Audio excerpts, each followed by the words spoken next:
Muito bem, chegou a hora de nós tratarmos a respeito das espécies das penas restritivas de direitos. Então, olha só, dentro do artigo 44, nós verificamos os requisitos da pena restritiva de direitos, compreendemos a possibilidade e existência de um sistema penal alternativo e agora nós precisamos observar como funcionam cada uma dessas penas restritivas de direitos. Então, olha só, vamos olhar o artigo 43 do Código Penal. Quando nós observamos o artigo 43 do Código Penal, olha o que ele estabelece. As penas restritivas de direitos são prestação pecuniária, perda de bens e valores, limitação de fim de semana, prestação de serviços à comunidade ou entidades públicas, a interdição temporária de direitos e limitação de final de semana. Então veja só, perceba que aí existe um cardápio, existe um rol de penas restritivas de direitos que nós devemos enfrentar e compreender cada uma delas como devem funcionar.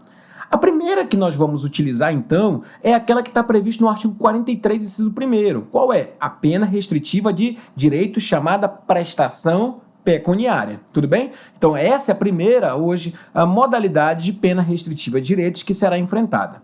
Perceba só o que diz o artigo 45, parágrafo 1º. A prestação pecuniária consiste no pagamento em dinheiro à vítima, aos seus dependentes ou à entidade pública ou privada com destinação social, de importância fixada pelo juiz, não podendo ser inferior a um salário mínimo, nem superior a 360 salários mínimos. O valor pago será deduzido do montante de eventual condenação em ação de reparação civil, se coincidente com os beneficiários. Então, olha só, perceba só que a prestação pecuniária ela funciona como um fortalecimento da vítima. Olha só, a pena será fixada pelo Estado, mas será revertida para a vítima. Presta atenção nisso. Então, olha só, ela tem um caráter indenizatório. Ela tem um caráter indenizatório. Muito bem. Isso não quer dizer que o caráter indenizatório está afastado lá do cível. Não. Mas preste atenção. Eventual valor fixado pelo juiz aqui no Código Penal, aqui no direito penal, deverá ser deduzido, perceba só, deverá ser descontado daquela pena lá do cível. Então eu estou entendendo. Prestação pecuniária vai para quem? Para a vítima. Quanto é que é o valor? Tá lá. Um salário mínimo até 360 salários mínimos. Mas isso aqui foi fixado, não pode ir no cível? Pode. Só que se você condenar lá, tem que descontar aquela que já ganhou aqui no direito penal. Tudo bem? Então essa é a compreensão que deve ser esclarecida a partir de então. Então vamos tentar organizar algumas coisas que nós conseguimos extrair aqui do Código Penal do artigo 43. Olha só, do artigo 44, do artigo 45, de todos esses dispositivos. Olha só, a prestação pecuniária, gente, ela obedece um caráter preferencial.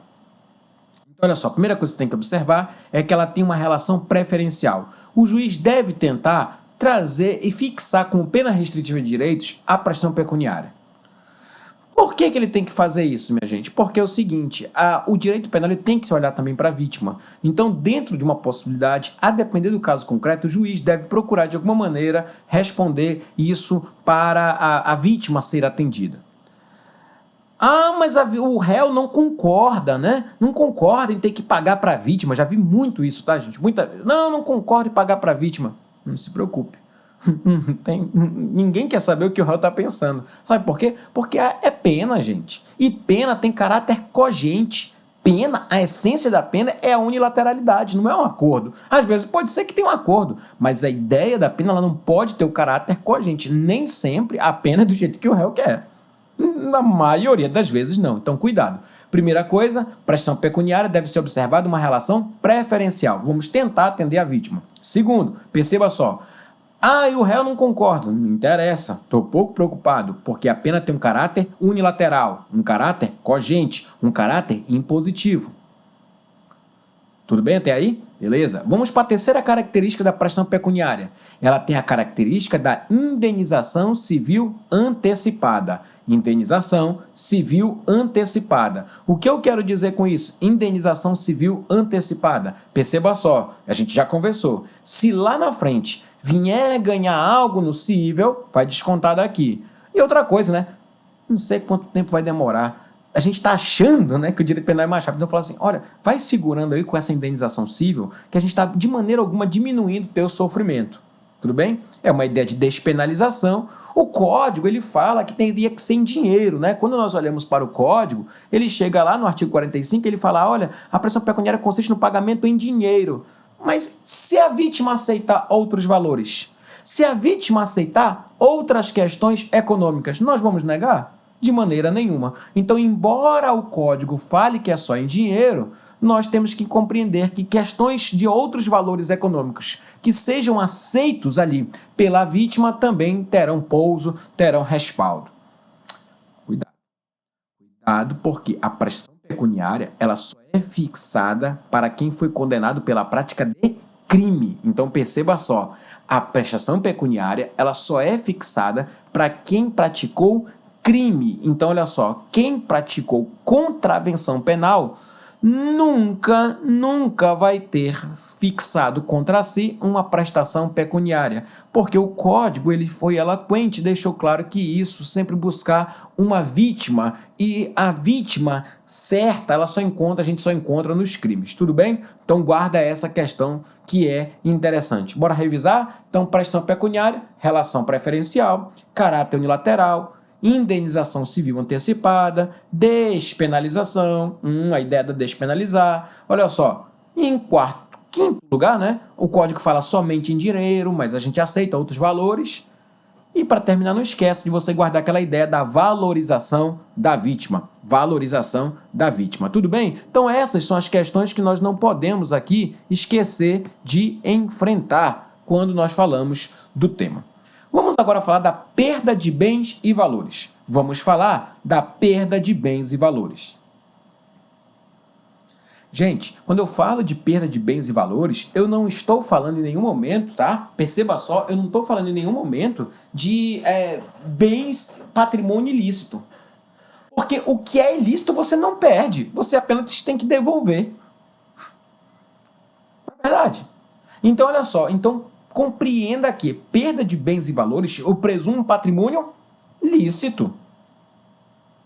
Ah, é mesmo? Poxa, mas eu adquiri com o meu esforço. Mas por causa que você praticou um crime, você vai perder. E qual é esse valor? Aqui tem um limite. Não pode decretar perda de tudo, não. Olha só, qual é o limite? É o valor maior entre o montante do prejuízo da vítima, é o valor maior entre o prejuízo da vítima ou, olha só, entre o prejuízo da vítima ou o proveito obtido pelo agente com a prática do crime. Tudo bem até aí? Então, olha só. Então, vamos analisar. Poxa, quanto que ele ganhou? Ah, ele ganhou tanto, ele ganhou mais do que o próprio crime. Beleza, então a gente vai chegar nessa perda de bens e valores. Cuidado, é um patrimônio lícito, tudo bem? Só alcança crimes, não alcança contravenções. Mesmo raciocínio que conversamos ainda agora. Eu queria que você anotasse só algo. Não confunda a perda de bens e valores com o confisco. Então, não posso confundir a perda de bens e valores com o confisco. A perda de bens tem um caráter confiscatório, gente? Tem. Mas olha só, perda de bens e valores é uma espécie de pena restritiva de direitos. Perda de bens e valores é uma espécie de pena restritiva de direitos. E o confisco, o que é? O confisco é um efeito da condenação. É um efeito da condenação. Tudo bem? É um efeito da condenação. Então, nós já vimos aqui, gente, duas modalidades de pena restritiva de direitos. Já vimos prestação pecuniária e já vimos a perda de bens e valores. Tá? Volta lá em prestação de serviço à comunidade e coloca só uma observação. Tá? Eu não sei, em prestação pecuniária, coloca uma observação. Eu não sei se você lembra, mas você deve lembrar da Constituição que diz que as penas, olha só, se liga nisso, elas não podem passar do condenado. Né? O princípio da individualização da pena, o princípio da intranscendência, a pena não pode passar do acusado. Mas cuidado, que essas duas aqui, a prestação pecuniária e a perda de bens e valores, ela pode passar do condenado e alcançar o herdeiro. Como é que é? O herdeiro vai pagar pelo condenado? Calma. Mas só alcança até o limite da herança. Então, perda de bens e valores e pressão pecuniária nesses dois. Olha só. Eu sei que a pena não passa da pessoa do condenado. Mas nesses dois pode alcançar o herdeiro. Mas desde que seja para tirar única e exclusivamente aquilo, olha só, que veio da herança. O herdeiro nunca vai ter que responder além disso. Tudo bem? Fica ligado nessa questão. Terceira, prestação de serviços à comunidade. Prestação de serviços à comunidade tem o artigo 46, gente, do Código, falando tudo sobre prestação de serviço à comunidade. Eu convido a você até dar um pause e dar uma lidinha lá no artigo 46. Se eu fosse você, dava um pause agora no vídeo e ia lá ler o artigo 46. Todinho. Eu aguardo aqui. Voltou? Então, olha só. Então, vamos lá. Já que você já leu o artigo 46, perceba só o que a gente pode tirar aqui e anotar algumas questões. Vamos lá? Então, olha só. Primeiro, prestação de serviço à comunidade, são tarefas gratuitas. São tarefas gratuitas. Então, prestação de serviço à comunidade não gera vínculo, não gera direito trabalhista, gera nada disso não, tá bom? Gera não. Ah, mas não seria inconstitucional porque está obrigando a pessoa a trabalhar. Não, o que a Constituição proíbe é trabalhos forçados. Trabalhar a Constituição não proíbe, não. Tudo bem? Não é mesmo, né? É. Outra coisa, tu não quer prestação de serviço à comunidade? Tá bom, então esteja preso. Eu quero ver se o cara prefere, só se for muita vontade, né? Então, olha só, mas a ideia é o seguinte, poxa, prestação de serviço à comunidade é muito menos gravosa que ficar preso. Tudo bem? Tem previsão constitucional e tem previsão legal. Então não tem nada, não é trabalho forçado, etc. Seria se você colocasse um processo de serviço à comunidade além da jornada comum de trabalho, além de uma situação que na normalidade nós vemos por aí. Tudo bem? O 46 você leu, disse que é para entidades públicas, né? Agora, cuidado, essa entidade pública pode ser, cuidado com isso, porque pode ser qualquer organização pública, mas também pode ser entidades privadas desde que possuam destinação social. Tudo bem? Então, entidades públicas, deu que ler qualquer órgão da administração pública direta ou indireta, mas entidades privadas que tenham destinação social. Se liga que na aula anterior, se você não viu a parte de penas, restritivos de direitos, a parte geral, a parte 1, é bom dar uma olhadinha lá. Porque lá nós aprendemos que só podemos falar em penas de serviço à comunidade a partir de 6 meses, porque até 6 meses é só multa. Qualquer condenação, se presente aqueles requisitos da substituição da PPL por PRD, se for até 6 meses, fica na multa. Então, só é para condenações superiores a 6 meses. Tudo bem. Outra coisa que eu tenho que observar, gente, é que a prestação de serviço à comunidade não é uma humilhação. Ela não tem um caráter de subjugar a pessoa, vexatório, não é. Ela precisa levar em consideração as aptidões do condenado. Então, não posso pegar uma pessoa que tem um nível superior e colocar ela para limpar a rua e etc. Não pode. O nível superior, você trabalha o que é? Trabalha com questões administrativas. Vamos colocar ele para prestar serviço à comunidade numa área que tem a aptidão dele. Por quê? Porque a ideia é trazer um caráter também reflexivo, educativo neles. Poxa, estou me sentindo útil, estou pagando a pena, mas eu estou sendo útil aqui. Tudo bem? Então, por exemplo, o STJ ele já tratou 2 inconstitucionalidades. Qual foi? Uma, ele pegou e colocaram o prefeito da cidade para varrer a rua. Todo mundo ia lá, filmar, tirar foto. O que acontece? Não, isso não foi aceito. Por quê? Porque não tem um caráter humilhante. Não. Isso é no tempo da Inquisição. Pegava o cara em praça pública, fazia tudo e etc. Outra coisa, o cara desacatou o delegado. Aí sabe onde colocar ele para punir pena? Limpando o gabinete do delegado. Não dá. Então, por quê? Você está pessoalizando a pena. Então, a ideia qual é? É a aptidões do acusado. Então, vai limpar, fazer xerox, bater xerox, vai ficar na secretaria, vai ficar na recepção, vai ficar atendendo as coisas, sempre levando em conta as aptidões mínimas ali do acusado. Porque ele tem que também se sentir útil. Essa é a ideia. Claro que ele vai ter em algum momento, né, um desconforto, etc., cumprir a pena, mas paciência. Então, vamos começar compreendendo essas questões. Quanto é que dura a prestação de serviço à comunidade? Ela dura, né, o valor é o seguinte, para cada dia 1 hora. Então, se eu fixo assim 6 meses de pena, vai ser 1 hora por cada dia daqueles 6 meses. Agora, Elon, tu está querendo dizer que a pessoa vai ter que sair de casa todo dia e fazer 1 hora e voltar? Não, o que eles fazem? Geralmente, Ele falou assim, qual o dia que você pode vir da semana? Ah, eu posso vir tal dia. Então hoje você vai trabalhar 7 horas. Eu posso vir 2 vezes por semana. Um dia 4, outro dia 3 horas, 3 horas e meia cada um. Aí ele paga aquela semana e bate o que é as 7 horas, que é daquela semana, e ele vai começando a bater. Porque 6 meses, 1 ano, 2 anos, 1 hora para cada dia. Entendi. Então dura 2 anos sim, mas 1 hora para cada dia. Porque a ideia é que não vem atrapalhar a escola, o trabalho, a vida pessoal, porque ele não vai estar ganhando dinheiro ali. Então ele vai ter que ter um tempo para trabalhar. Tudo bem? Então essa é a questão. Eu só quero aqui chamar a atenção de vocês de uma coisa, tá? Que a gente tem que ter um pouquinho de cuidado. Poxa, mas eu queria ir 2 vezes por semana e fazer 7 horas e 7 horas. Pode? Pode. Se a pena for, agora presta atenção nisso, nós já conversamos na aula da parte geral, mas eu vou organizar aqui. Olha só. Se a pena for superior a 1 ano, eu posso trabalhar mais. Mas desde que minha pena não seja cumprida a menos da metade. Eu vou repetir. Percebe só. Se a pena fixada for superior a 1 ano, senão não pode. Então tem que ser superior a 1 ano. Percebe só. Vamos organizar. Eu posso trabalhar além de 1 hora por dia, eu posso trabalhar além de 7 horas por semana, mas desde que a minha pena não fique menor, a pena total não fique menor do que aquela que deveria ser cumprida pela sentença. Então vamos imaginar que eu fui condenado a 2 anos. Eu posso trabalhar mais? Posso, mas eu no mínimo terei que cumprir 1 ano de pena, porque ela nunca pode ser inferior da metade, na metade. Tudo bem? E lembrar que nós podemos aqui verificar que isso é uma faculdade do reeducando, ele que vai escolher se vai trabalhar mais ou menos.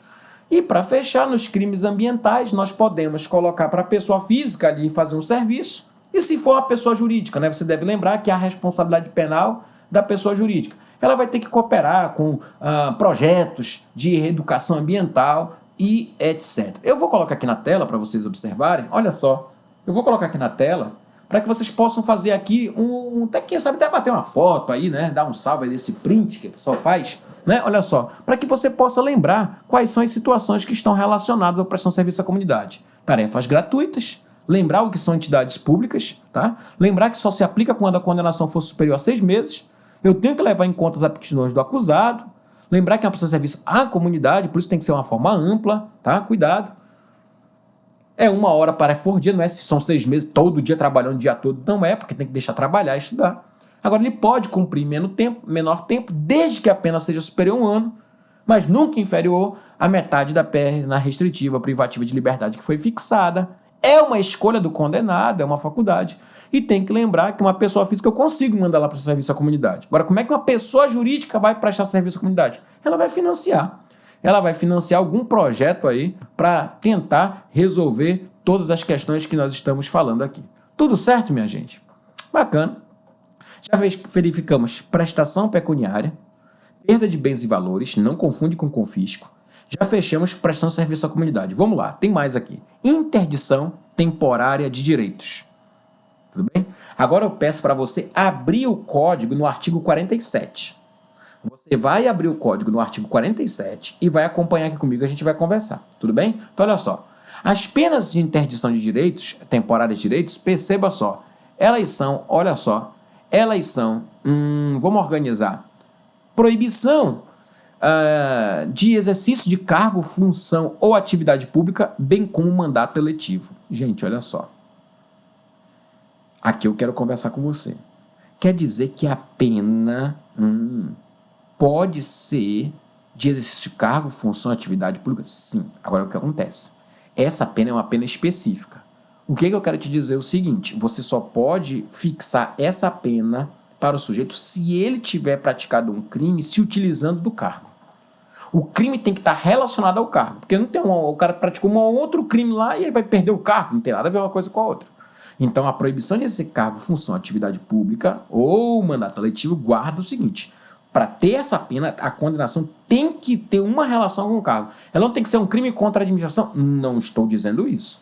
Estou dizendo que o crime tem que ser praticado se valendo do cargo, relacionado com o cargo. Tudo bem até aqui? Tá. Outro, um asterisco aí, um OBS, coloca aí, né?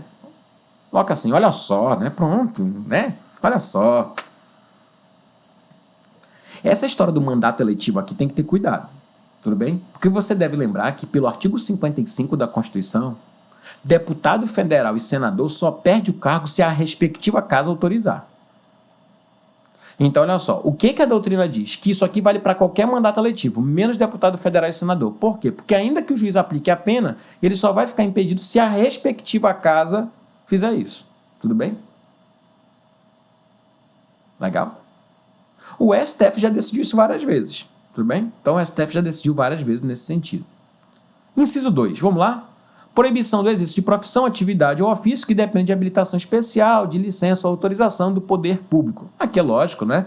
A gente já deve também ter essa compreensão que a pessoa, o condenado, tem que ter praticado um crime se valendo da profissão, da atividade, que depende de habilitação especial ou licença ou autorização do poder público. E aí a gente vai começar a ter essa dificuldade. Eu vou jogar aqui para vocês, né, o artigo 47, para que vocês possam aí ir examinando todas essas questões. Então, olha só, nós já falamos da situação da proibição do exercício do cargo, já trabalhamos relacionados, né? Veja só, nós já trabalhamos relacionados ao exercício do mandato eletivo, cuidado com deputado federal, cuidado com senador, né? É importante você ter essa compreensão aí bem clara, para que a gente não possa ter nenhuma dificuldade quanto a isso. Vamos lá para o inciso 3, ele vai falar em suspensão, né? Suspensão de autorização, olha só, suspensão de autorização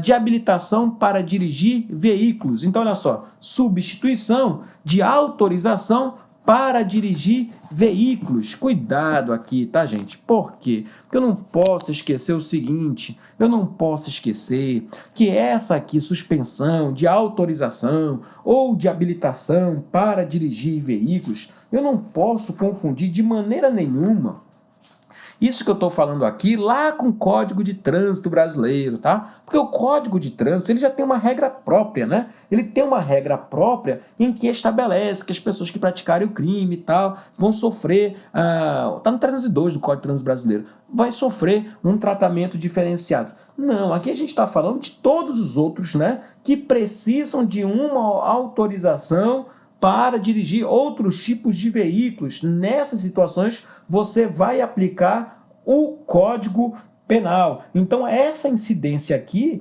é apenas para dirigir veículos ou aqueles ciclomotores que estão no artigo 141. Nesses casos aqui, o juiz poderia aqui aplicar perfeitamente essa situação. Agora, vamos começar a trabalhar essas três aqui. Eu queria que você marcasse o seguinte, que essas três do 47, 1, 2 e 3, nesses três casos,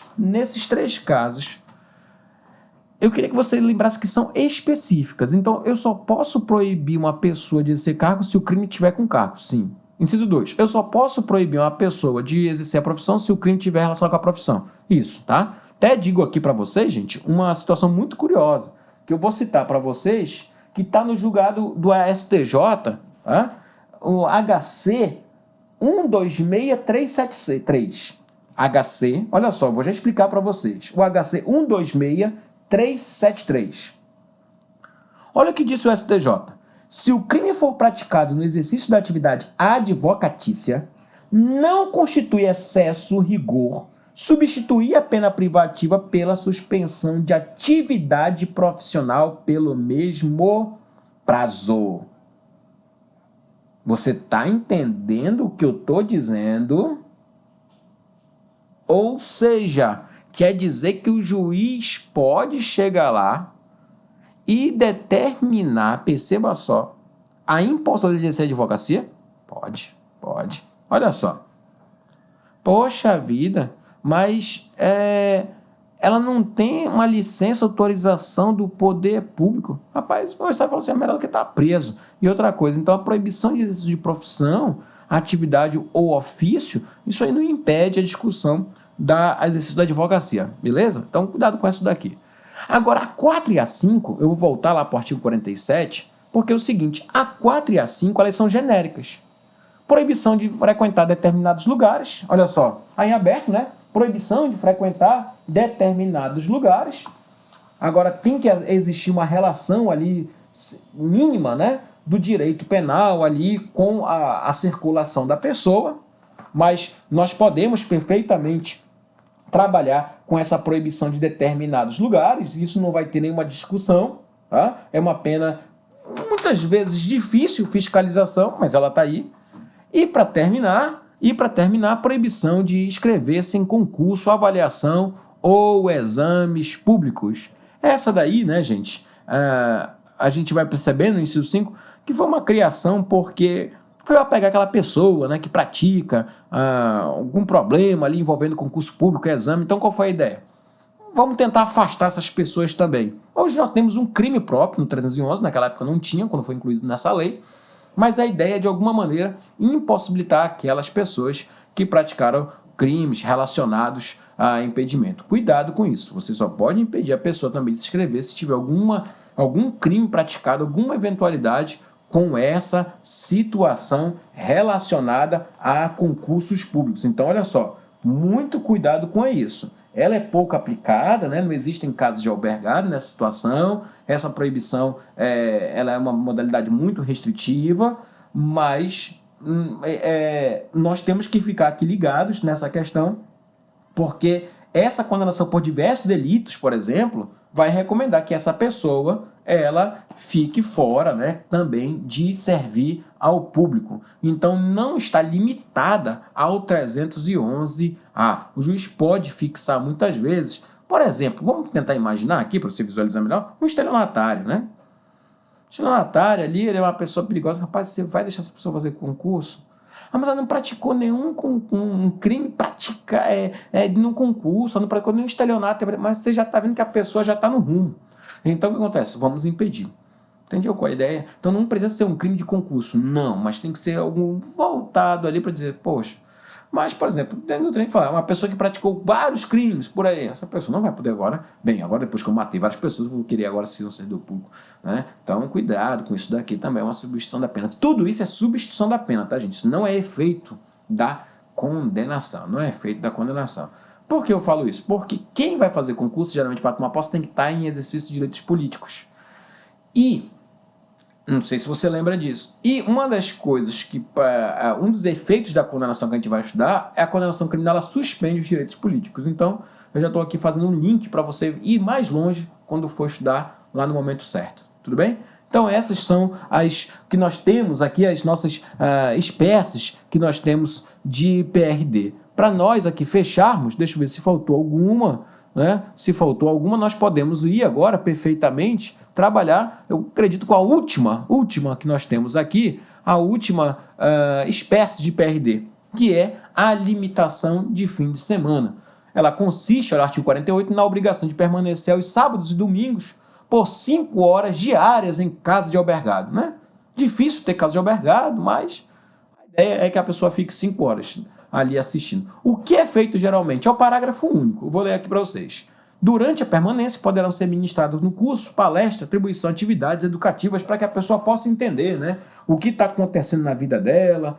A ideia aqui que se preocupa, né, de alguma maneira, é, poxa, se não tem estabelecimento, se não tem albergado, faz ele fazer o seguinte, né, faz ele para ele, pelo menos ali, assistir uma palestra, ficar assistindo alguma coisa, para que ele possa sentir ali uma utilidade naquela situação que nós estamos tratando. Tudo certo, gente? Então, nós podemos aqui observar que nós estudamos, né, de maneira muito rápida, né, mas vencemos todas as espécies de PRD que tínhamos para nós. Vimos o que é a prestação pecuniária, olha só, relação preferencial, cuidado, indenização antecipada, tem caráter congente, pode até decorrer de um acordo, mas não é obrigatório, porque ela tem um caráter congente.